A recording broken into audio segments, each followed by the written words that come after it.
আসসালামু আলাইকুম, স্বাগতম নীলুফাস কিচেনে। আপনাদের জন্যই আমার আজকের আয়োজন সফট মসৃণ ও বাউন্সি পুডিং রেসিপি। আমার সমস্ত টিপস ফলো করলে আপনাদের পুডিংও এরকম সফট ও মসৃণ হবে। চলুন তাহলে শুরু করা যাক। প্রথমে একটি বাটিতে নর্মাল তাপমাত্রার 600 গ্রাম পরিমাণ পানি ঢেলে নিলাম। এর সাথে অ্যাড করে দিচ্ছি 150 গ্রাম পরিমাণ গুঁড়া দুধ। আমি এখানে ডিপ্লোমা ব্র্যান্ডের গুঁড়া দুধটা ব্যবহার করেছি, আপনারাও চাইলে ব্যবহার করতে পারেন, এর টেস্ট অনেক ভালো আসে। এরপরে আমি এর সাথে অ্যাড করে দিচ্ছি 150 গ্রাম পরিমাণ চিনি। এবার এই মিশ্রণটিকে ভালোভাবে নাড়িয়ে মিশিয়ে নিতে হবে। এবার এই দুধের মিশ্রণটা একটা পাত্রে ঢেলে চুলার মিডিয়াম আঁচে গরম করে নিচ্ছি। এই মিশ্রণটা নাড়তে নাড়তে যখন দেখবেন মিশ্রণ থেকে ধোঁয়া বার হচ্ছে, তখন বুঝবেন এটি গরম হয়ে গেছে।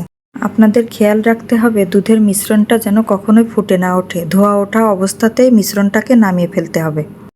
অপরদিকে ক্যারামেল তৈরি করার জন্য ফ্রাই প্যানে 75 গ্রাম পরিমাণ নর্মাল চিনি নিয়ে নিচ্ছি।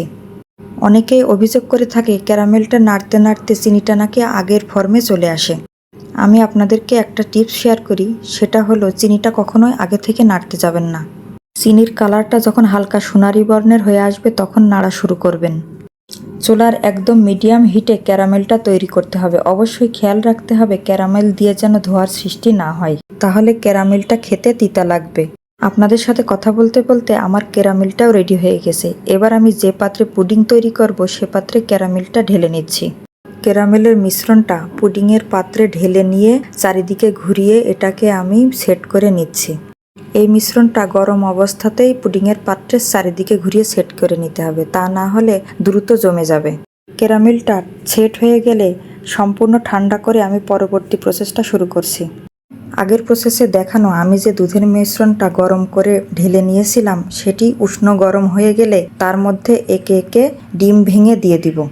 এই পর্যায়ে আপনারা আরও একটা জিনিস মনে রাখবেন, দুধটা যেন কোনো ক্রমে বেশি গরম না থাকে।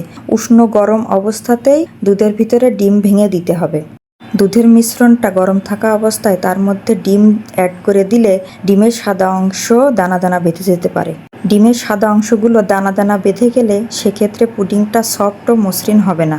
ভিডিওতে আপনারা আরও একটা জিনিস খেয়াল করবেন, দুধের মিশ্রণে একটা ডিম ঢেলে দেওয়ার পরে কিছুক্ষণ নাড়াচাড়া করে আমি পরবর্তীতে আরও একটা ডিম অ্যাড করে দিচ্ছি। আমি কিন্তু সবগুলো ডিম একত্রে করে দুধের মিশ্রণে দিচ্ছি না, এই প্রসেসটাও আপনারা মনে রাখবেন। একে একে আমার সব কয়টা ডিম দুধের মিশ্রণে দেওয়া সম্পূর্ণ হয়ে গেল। আজকের এই পুডিংটাতে আমি 5টা ডিম ব্যবহার করেছি। সব কয়টি ডিম দেওয়া হয়ে গেলে দুধের মিশ্রণটি হ্যান্ড উইক্সে ভালোভাবে ফেটিয়ে নিতে হবে। এবার এই মিশ্রণটির সাথে 1 চা চামচ ভ্যানিলা এসেন্স অ্যাড করে দিলাম। পুডিংয়ের ভেতর ডিমের গন্ধটা যেন না থাকে, এজন্য এখানে ভ্যানিলা এসেন্স অ্যাড করা হয়েছে।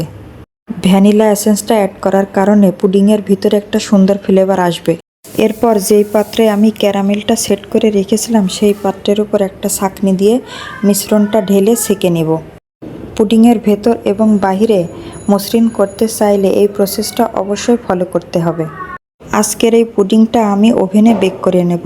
যাদের বাসায় ওভেন নাই তারা চুলাতেও বেক করে নিতে পারেন। ওভেনটাকে 180 ডিগ্রি তাপমাত্রায় আপ ডাউন হিট অন করে প্রিহিট করে নিয়েছিলাম। তারপর একটা ট্রেতে গরম পানি দিয়ে পুডিংয়ের বাটিটা বসিয়ে ওভেনে 40 মিনিটের জন্য বেক করতে দিয়েছি। ওভেন থেকে বের করে পুডিংয়ের বাটিটা 1 ঘন্টার জন্য ফ্রিজে রেখে দিয়েছিলাম সেট হবার জন্য। পুডিংটা ডিমোল্ড করার জন্য আমি বাটির চারিদিকে ছুরি দিয়ে ঘুরিয়ে নিলাম, যাতে সহজে এটা উঠে আসে। এই প্রসেসটা খুব সাবধানের সহিত করতে হবে, তা না হলে ভেঙে যেতে পারে। ভিডিওতে দেখানো নিয়ম অনুসারে পুডিংটাকে খুব সাবধানে ডিমোল্ড করতে হবে। ব্যাস তৈরি হয়ে গেল দারুণ ইয়ামি মসৃণ ও সফট পুডিং। একটা পারফেক্ট পুডিংয়ের থিকনেসটা ঠিক এরকম হবে। আপনি যখন পুডিংটা নাড়তে থাকবেন তখন দেখবেন পুডিংটা বাউন্স করতে থাকবে। পুডিং জিনিসটা এমন যেটা খুব বেশি শক্ত হবে না, কিন্তু এটা পারফেক্টভাবে সেট হতে হবে। এবার আপনাদের সামনে আমি পুডিংটাকে কেটে দেখিয়ে দিচ্ছি কেমন হয়েছে পুডিংটার ভেতর এবং বাইরের সাইড। আপনারা ভিডিওতে দেখে নিশ্চয়ই বুঝতে পারছেন আজকের তৈরিকৃত পুডিংটা কেমন সফট, মসৃণ ও বাউন্সি হয়েছে। তাহলে আজ এই পর্যন্তই। পরবর্তী কোনো ভিডিও নিয়ে আপনাদের সামনে হাজির হব। আল্লাহ হাফেজ।